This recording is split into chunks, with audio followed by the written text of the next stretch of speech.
Alright, so ito na mga idol yung ginawa natin.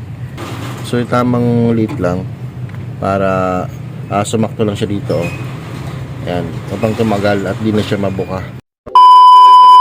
Guys, minsan ba namumroblema kayo sa inyong sliding door ng inyong high ace? Yes, tulad na lang nito. Kahit hindi siya nakalock, yes. At kapag binuksan mo to, hindi siya mabuksan. Kailangan pang buksan sa labas.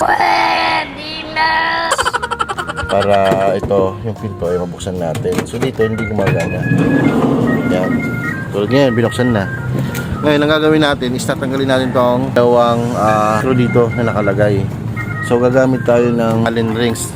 So dalawang klase ang Allen rings. Una, merong ganitong Allen rings at pangalawa, merong ganito. So magkaiba sila ng pagkakadisenyo. Ito yung urma nito, hindi ko sure kung yung tawag dito, parang butterfly ata, type na Allen rings. So ito iba rin, hindi siya fit dito tulad nito. Ayan, hindi siya fit kahit kasukat na niya. Ayan, wala. So ito talaga ang dapat, ganito ang Allen rings ang hanapin nyo. Kasi yung mga tornilyo na nakalagay dito is original pa galing high ace. So ayan, nakita nyo na. Ayan ang akma dito. So kailangan mo munang luwagan yung dalawa upang matanggal natin tong cover.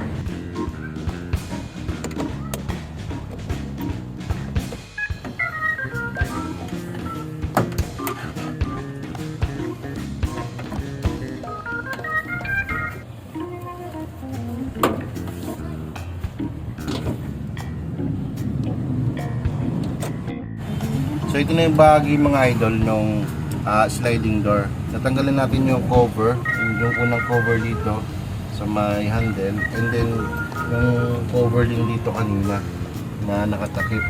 So natanggalin natin yun.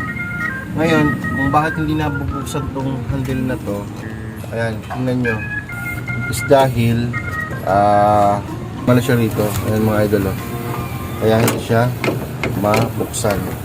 So ang gagawin natin is ilalagay natin ito dito, babalik natin upang kumagat ulit.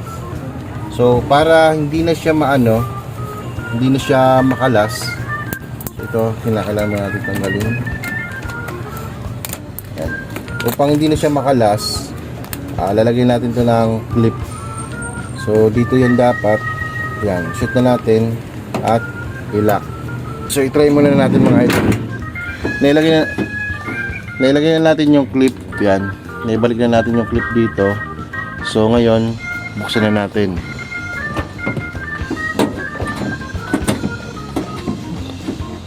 Tapos bubuksan mo natin yung lock. Pagkabukas, yan, gumana na. O diba? Isa pa nga, isarado mo. Ngayon, buksan natin ulit. Ilalak. Yan, gumagana. Then buksan natin yung lock at open natin.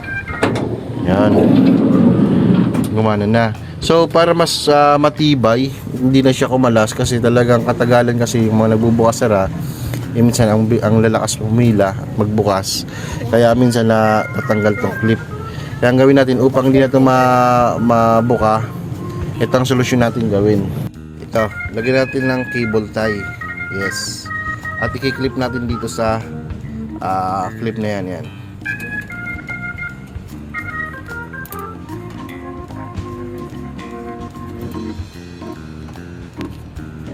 Alright, so ito na mga idol yung ginawa natin. Bali, yung cable tie, pinalitan natin ng maliit lang kasi pangit yung medyo malaki. So tamang maliit lang para sumakto lang siya dito. Ayan, upang tumagal at di na siya mabuka. Ayan, tibay na di na mabubuka. So yan, ganyan lang mga idol. So ngayon ibalik na natin sa dati yung mga cover nitong sliding door. Okay, bali na ibalik na natin yung cover nitong sliding door, and ganun din tong sa may handle. So balik na natin tong mga screw. Yes, mga screw na dito sa mga handle na sa handle cover. Ayan mga idol, oh. Pagka ito na-lock nyo na at naibalik nyo sa dati, ngayon titistingin natin kung okay na siya. Hindi masyadong higpitan ng sobra kasi pwedeng malustrid yan mga idol. Okay, ito mga idol, naibalik na natin, lock muna natin. So andito na lahat ng cover. Yan, sinarado na natin. Buksan natin yung lock, then hila. Oo, gumagana na. So yun lang kadali gawin mga idol. Kaya pagka nagkaroon ng problema yung handle nyo dito sa may sliding door, ganun lang yung gawin nyo muna. Kapag natanggal yung clip, ibalik nyo and then lagyan nyo ng cable tie para mas matibay at hindi na matanggal. Okay, thank you!